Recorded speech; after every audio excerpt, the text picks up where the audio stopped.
Nós vamos vender os vídeos, né? Devagarzinho, olha os dedos aí, olha o pé, olha esse dedo. Essa cadeira aí dá pra mim. Vai tranquilo, vai de boa. Deixa ela aí, larga o dedo.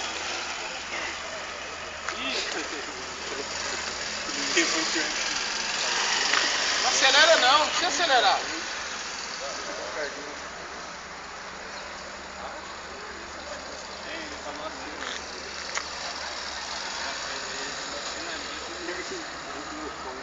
Cara, não te muito uma vez.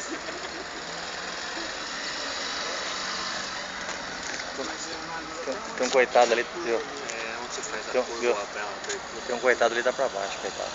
Ele que errou tudo, coitado. Foda, né? Um menino que errou tudo. Ele não conseguiu fazer. Não, mas já tem que dar uma relaxada. É, tem que dar uma relaxada, tá? Acelerar você tem que pisar no freio. Isanildo. É. Agora vai. O mais velho da turma? Olha lá, velho. Não, ele é novão. É. Ruizinho de rela, hein? Olha lá. Bom, eu já tinha dado facão. Os pipos, né, cara? Os pipos? Ah, os pipos, tá vendo? Cortar? Ih, não é pipeiro, velho. Ah, mas tá junto os dois. Tá nada, aquele verdinho já pelo corte do pipo ele já ergueu outra pipa e perdeu pra aquele lá, lacreta. Ah, mas burro pra caramba. Isso é burro demais, cara. Quantos faltam aí? Ah, tem uma meia dúzia ainda, hein?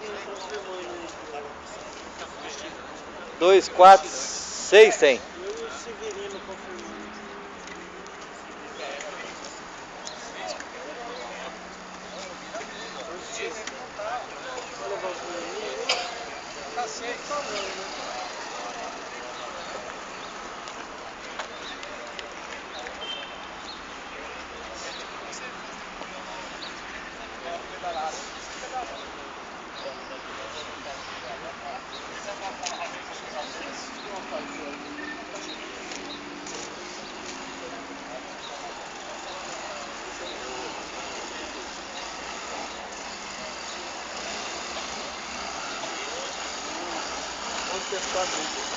É só aqui. A outra parte é disfarce.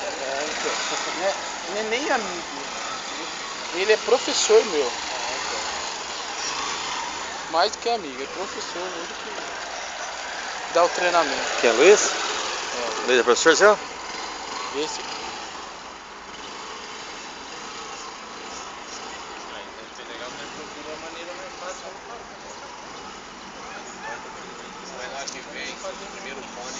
Beleza. Cuidado, viu? Cuidado do Isanildo, tá pra baixo pra caramba, coitado. Por quê? Porque errou tudo, né, coitado? É.